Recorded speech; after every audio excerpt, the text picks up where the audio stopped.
Hi fam, how are you all doing? Welcome back again to my YouTube channel. If this is your first time of coming across my channel, thank you so much for clicking to watch this particular video. I hope you will not make it your last, so please subscribe and join the family. I'm Intentional Favor, and on this channel I share my life experiences on issues pertaining to faith, lifestyle, family, motherhood, living abroad, and so many good stuffs in between. So please subscribe and also turn on your notification bell so that you get notified whenever I upload new videos. And to all my amazing returning subscribers, I love you guys so much. Thanks for always coming back to watch my videos. This is actually the continuation of a video. I'm not sure if you have seen the last one or the last ones, because my husband and we have been sharing our marriage journey, how we started and how we got to where we are, and it's been very interesting. So if you've not seen any of them, just feel free to check the description box. I'm going to leave the links to all of these videos in the description box. I will also create a playlist on this. Do well to check them out, and I'm sure you will be blessed. But in this particular video, I'm going to share with you guys how I grew to love my husband, or still put, how I grew to start having feelings for him. Okay, this is one of the reasons you might need to go and catch up on the previous videos, because in the previous videos, I told you guys that my husband was not my spec. Yeah, and of course people were asking me what my spec is, which I have answered in a video, and of course told you guys that having a spec is not wrong, but it's about you allowing it or not allowing it to surpass the will of God or suppress the will of God. That's the important thing. Okay, so another question or common question I got asked by people is, how did I grow to start liking my husband, loving him, or having feelings for him? Because at some point I wanted to block him. Yeah, I actually wanted to block him because he didn't meet my spec. He wasn't my spec. Okay, so that's what I'll be sharing with you guys in this video, and I hope you will enjoy it. Please give this video a thumbs up already. Yeah, like this video, and let's go straight into that. So the first thing that actually helped me to grow to love my husband and have feelings for him is knowing the will of God. Okay, because I knew the will of God, I have shared with you guys how I got to know that he is the will of God, how I got my confirmation. Okay, in case you've not seen that video, also try and see it. So because I knew the will of God, it was actually one of the things that helped me, because it's more like a situation like we die here. There is no going back. It's a do or die affair, because I am someone that is big on doing the will of God. Okay, so I know that because I already know the will of God, because I already know that this man is someone that God will want me to marry, I knew that I don't have any other choice but to marry this man. Okay, so that actually is one of the things that helped me. Okay, that's not the only thing, and you cannot handle this in isolation, because despite the fact that he's the will of God, it's not God that will marry him. I'm the one that will marry him, right? So I'm still going to share with you guys some of the other things that I did that helped me to get to where I am today. But I can't, remove that fact that knowing the will of God actually pinned me down, and I knew that there was no going back. We die here, and then I had to think of ways, or I had to start growing interest in him, and at the same time trying to love him and have feelings for him, because it will be a disaster for you to have a loveless marriage. You don't want that to happen to you. So you actually have to be intentional about going to love the man who is the will of God for you. It's not enough knowing that he's the will of God for you. So after that, the next thing I do was to pray about it. Okay, God, you said this man is the will of God for me, right? I know this might sound cliche. Let me just say this now, but just hold on. Just keep listening to me. I'm not just going to tell you some spiritual stuff I did. I'm also going to go the other way around to tell you some of the things that actually helped me to grow to love my husband more than I ever did, or I don't know how to put it, but you get what I mean, right? So I'm going to share all of that, but these are still very, very essential,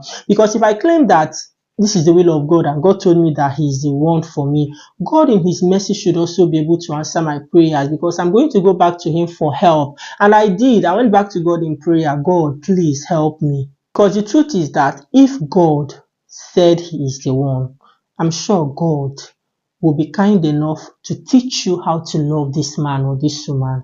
If God said that he or she is the one, he will be kind enough to help you to love him or her. God, God is not like man. God can never bring you halfway on a journey and abandon you in the middle of the road. No, it's only men that do that, not God.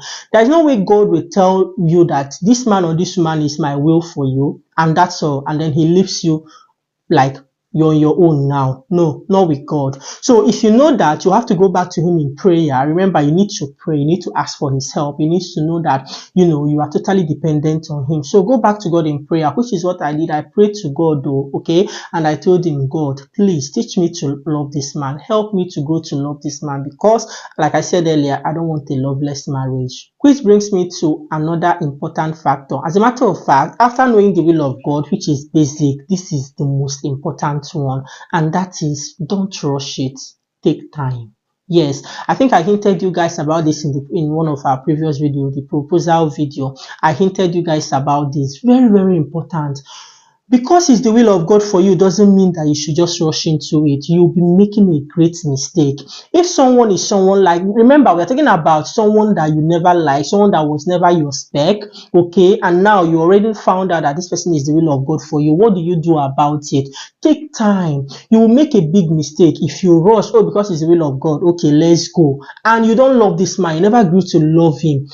Like I said, it's a big mistake. There's no other way to put it. That would be a big mistake. You are heading for disaster. So I will advise you to take your time. Okay, it might take you weeks, months, okay, for you to come around. Of course, if you have actually incorporated prayer in it and know that you die here, I'm sure it will help you, which is why I mentioned those two first. Okay, so I'm not saying that it should take forever. No, it shouldn't take forever.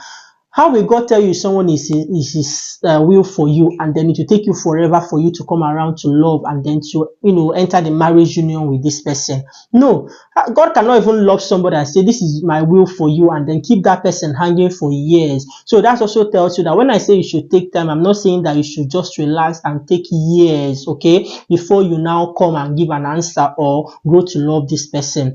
But the point is that you shouldn't rush it. It can take you weeks, like I said, it can take you days, even it can take you months, okay? Just take your time and be doing other things, which I have said some and I'll also say more. So take time. If you want to cry, cry. Guys, I cried though. It was more like a routine for me, like I said, my husband though, after he proposed to me, he wasn't calling me every time. He allowed me time to also pray and get back to him. And of course, one of the reasons, even though I knew that he was the will of God for me, one of the reasons I didn't give him an answer on the spot, it was not just a cliche to say, oh, I'm going to pray about it. The truth is that I need to come around. I cannot just say yes to you. No. Okay, so anytime I see a message from my husband, of course, he will just say, hello, how are you? He was not calling me as regular as before because he was giving me space. But it's more like anytime I just see him, or even without him texting me, the moment I think about him, of course, I know that I have a proposal that I have to respond to. I knew that someone just proposed to me. But the moment I think about him, guys, I'm not kidding you. If I'm in public, my eyes will become teary. Okay, I will be moody. I will not be happy. So many times I cried about it. Many times I was sad about it because, how do I do this? This is not it. So if it will take you to cry, please cry.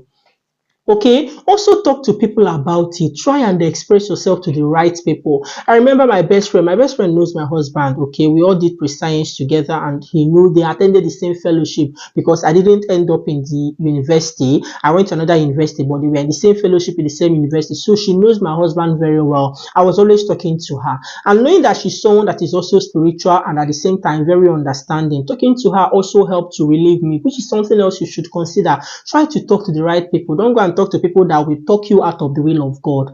You'll be making a mistake, okay? So talking to them, and like I always believe in talking. Talking is very therapeutic. The more you talk, the more you let it out. God, this man, look at him now. He is this, he is that. Let it out. You are expressing it. Say it out. Those are the things that will help you. Don't stock them up in you, okay? Don't stock them up. Express yourself. So if it will take you to cry, please cry, okay? And give yourself time. Don't rush into it. And then moving on, the next thing that helped me, another major thing that helped me was letting other people's story inspire me. Yes. Letting other people's story actually helped me a great deal, which is one of the things you can take out from watching this series or listening to this particular video, that someone who never, who married someone that wasn't her spec, but now I'm so happy. I've turned my husband into my spec, by the way. Okay, in case you are new here, you might want to, maybe I'll do some before and after, but I'll come to that later. But I actually, by listening or remembering other people's story, actually helped me. I'll give you a few examples. The first story that inspired me is the story of Pastor K and Pastor M. I don't know if you have seen that picture. There was this picture. I'll look for it. I'm not sure if I will see it, but maybe I know I made a screenshot of it then. It was on my phone. I was always going back to it and, listening to Pastor K or seeing Pastor K presently as he is. He was just wearing this, like my husband then, very big shirts. He was so slim. I was with a mic. I don't know if you guys know the picture I'm talking about, but that picture alone, without even, of course, I also listened to their stories. If you listen to Pastor M, you will also know that she even had a fiance then that was everything and more. But Pastor K, you get that kind of thing. So her story inspired me. Their story inspired me because I was also big on the look, because my husband, his look was another thing that he didn't check the box for me. That look, seeing Pastor K before, like his former picture, actually helped me. So Pastor K and Pastor M, their story inspired me. So let those stories inspire you. Look out for people that married those that are wearing their spec, or maybe if you are big on the physical, or even if you are big on anything. For instance, I was saying I wanted a professional. I don't want a teacher and all of that. There are people that married people that we are poor and wretched, but look at where they are today. That tells you that the way you met this man, the way you met this lady is not the way that lady or that man will remain. That will inspire you. It helped me to grow out of this, my fantasy about specs. Okay. Another story that inspired me is Pastor Ejiro. I don't know if you guys know him. He's a bosom friend of Apostle Joshua Selman. Yeah. So him too, I've seen his before and after picture. I've seen what he was like. Pastor Ejiro is so handsome now. If you look at that guy, he's so handsome. I've seen him in person. I remember when I went for one program in Lagos that Apostle came and I saw him. The guy is fresh and all of that. And then seeing what he looked like, for instance, if you see him now, you call him a handsome guy. But back then, that picture I saw with my own rate or how I rate handsomeness, I won't call him a handsome guy. But look at him today. He's handsome. That kind of thing. So it's another thing that inspired me that, if you have not seen the last video, in the last video, I told you guys that my husband wasn't handsome. He's not ugly, but he wasn't as handsome as I wanted. But look at this story. Look at this. I'm like, okay, my husband can actually be handsome, which of course you guys can tell that my husband looks way better than he was when maybe he was single, and he's still a work in progress. Trust me, he's still a work in progress. Okay. So that's actually another thing that inspired me. Another story that inspired me was, I remember going for a Peace House program in Ibadan, and then during the marriage seminar, they brought couples for them to talk and, share their stories and all of that. I remember one story that a couple shared, okay? So just like my own case, it was the lady that didn't like the guy. So before then, they are Yorubas. The guy had H factor. He is from a village. So in the university, people still know that this person is poor and wretched, and the poverty entered him in everything about him, the way he dressed, the way he speaks. He has skunk Yoruba accent and all of that. And the sister shared that, they told us the whole story, how the day he came to propose. She knew that was what he was coming, because you know how we ladies, sometimes you can know when someone is interested in you. She shut the door and told whoever to say that she is not around and all of that. He went, came back and all of that. So eventually she thought that he had gone and came back, and then he returned to the room. So when he now came back to the room, she cannot run away, and then the brother just made it clear and proposed to her right there and there, and he left. The sister said that when he left, the first thing that she cried, and the first thing she kept saying was like, God, why bro Moses? That's to tell you how I remember this story. My husband was not in the picture when I attended this students' congress in Ibadan then that this happened, but the regional students' congress. God, why brother Moses? God, why brother Moses? Me and my covenant sister, we usually remember that story in between when people are proposing to us. We always use that story to encourage ourselves. So when my husband finally came into the picture, that story, I remembered it. And you know what, guys? With us sitting now as students and listening to the story, as a lady, place the man and the woman, and they ask you to choose one person, you will choose the guy. The guy was speaking wise, was sound, more eloquent than this woman. And you won't believe that this is the guy that they said that had Kong antique Yoruba accent and all of that. I will choose the guy over the woman. He was more posh and polished and everything than the wife, to be honest with you guys. And then I was now trying to place it. Why brother Moses? Is it the brother Moses you rejected? That tells you that people change with time. You can make your man, you can make your woman become who and what you want them to become. God will help you, especially as a woman. We are homemakers, we are home builders. God put it in us. You can actually turn them. So all these stories, they are the things that I remembered. They really inspired me. And I started giving myself hope, telling myself that, it's possible. If Pastor K is like this now, if Pastor Ejiro, if Bro Moses, if they are like this now, how much more Chukwudi? How much more my husband? And with that, I started even liking the fact that he is the way he is, which brings me to the next point. And that point is the thought of before and after. I'm someone that I imagine things a lot too. Okay, I imagine things a lot. I will just combine it together. So use your imagination. That's one thing I would say. So use your imagination to think about the before and the after picture. Come on. That was it for me. This one was actually the breaking point for me. I started imagining Bro Chukwudi in the next 5 years. If you see him before and you see him now, nobody go tell you. That was one of my biggest inspiration. I'm not kidding you guys. I'm telling you what worked for me. I'm telling you what I did. This is not cock and bull story. I'm telling you the reality. These are the things that helped me. The power of imagination. I used my imagination and the thoughts of before and after picture. I told myself, okay, the same way that there is a before and after picture of Pastor K, Pastor Ejiro, there will also be a before and after picture of my husband. And that is why, for instance, when he proposed to me, I made a screenshot of what he looked like when he proposed to me, because there'll be an after picture. You get it?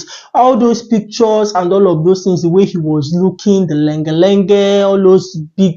I look at Pastor K now. Look at his dress sense now compared to that picture that I'm talking about. Okay, so the power of imagination. I used my imagination a lot. I pictured how my husband will look. I pictured how that brother, Bro Chukwudi, I pictured how he will look in the next 5, 10, 15, 20 years to come. I just had the picture in my mind, and the thought of the before and after, and giving myself my flowers actually made me to go to that.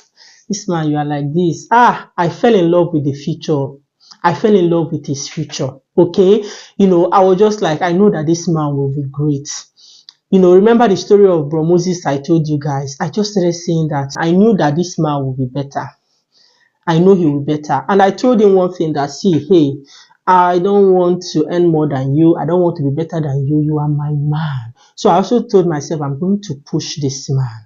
I'm going to be, have you heard those stories talking about also people, people's story inspiring you? Have you seen some men, they come, when they are talking about their success, they attribute it to their wife? I was just dreaming of that, my imagination, that would be my husband's story. My husband, I would just start beside him. I would say that I wouldn't have been who I am without this woman. That's what I'm bringing to the table. You get it? So put all of these things together. So I was also thinking about me the same way Pastor K, Pastor M, Pastor Ejiro, and all of these people were an inspiration to me. I also thought about me being an inspiration to others, which is why I'm so happy sharing this video, making this video and telling the world my own experience. You can also look at me, okay? We are just 2 years, January, this year, just 2 years. married, but look at it already. You guys can testify that my husband, even you guys even know him just when he came into the country, okay? And mind you, I've started doing some work already. I've already started injuring him. Even when we were apart after marriage, I came back. I know, of course, we talk. I know, telling him what to buy, what to cook, and all of that, change his dress and all of that. You guys even saw a better version than when, before we got married. Now look at him 2 years down the line, and believe me, it's going to get better. So they felt that I'm also going to be an inspiration to others. Actually helped me. I just put all of this together, and I just told myself the truth that this man is not bad. And I even started talking to myself that I'm a woman. I have this tendency in me to nurture a garden, to nurture, to make, Proverbs 31 woman, go and read it, what that woman does. I started, praying about being a Proverbs 31 woman and seeing me being a Proverbs 31 woman, and of course, achieving all of this. These were the things that helped me to actually grow to love my husband. It was even as if I was even happy that my husband was the way he is. I'm telling you, I'm not kidding you guys. I grew up to that point. There was that point I got to. It was more like, thank God he is this way, because I trust God to help me to make him, for him to fit into God's purpose for his life and become who and what God wants him to be. I was even happy that this is the kind of man I'm getting married to. I'm not kidding you. But look at all the process, what it took me before I got to that step. I never lived in denial, which is why I will encourage you. Don't live in denial. That you don't like him is that you don't like him. That's the truth of the matter. The difference is that he is the will of God and you want to do the will of God. Okay? Don't live in denial. Accept it and accept the reality. And what should you do? Take all these steps and I'm sure you will get there. You will definitely get there. And that will also bring me to should I say the last one? But with the way I'm seeing the length of this video, I'm thinking that this might be worth being a video. Guys, if you guys want me to keep talking for 40 minutes, I'm more than happy to do that. But I know sometimes people get tired of long videos and say that I should be cutting it into two. That's the suggestions I usually get from people. So maybe I'll even talk about it in more detail in another video. But I'll also tell you guys another thing, because it's still part of the things I did, for me to grow to love my husband and of course start having feelings for him, which is focusing on the good sides of him than on the bad, in quotes. Those SPEC, it's not like they are bad in themselves, okay? Those bad sides, I focus more on the good sides. And I think I have a lot to share. And that video or this point will benefit people in case you are someone that people are looking down on. There are some things you also need to do, because my husband helped me to grow to love him. That's the summary of this point. He helped me. Some attributes, some qualities I saw in him, I focused on them. They were the things that magnified it and, suppressed those SPECs that he did not meet. So that equally helped me to grow to love him. So there is also some things you yourself will have to do. So for us to create that balance, because it's always easier, we human beings, it's easier for us to look at the bad side or the ugly sides of people and forget ours. That's why Bible says remove the speck. You are trying to remove the speck in someone's eye, but the log of wood in your own, you've not removed it. So we are all work in progress. There are some things that you too should do. There should be something in you, because if my husband doesn't have all these good qualities and other, some of the things I'll share in the next video, it will be very difficult. And if I'm now bent on just doing the will of God, I'm sure that both of us might not enjoy the marriage, but we are living the marriage of our dreams. We are having the marriage of our dreams. To God be the glory. Okay, so I will be seeing you guys in that video. Just make sure you subscribe to the channel and turn on your notification bell, so that whenever that video or any video that I drop comes, you'll be the first to get notified. Okay, and don't forget to like this video. It goes a long way. Thank you guys so much for watching. I hope you got value out of this video. Let us also continue this video in the comment section, and I'll be seeing you guys next time. Until then, stay blessed, remain intentional, and take good care of yourselves. Bye.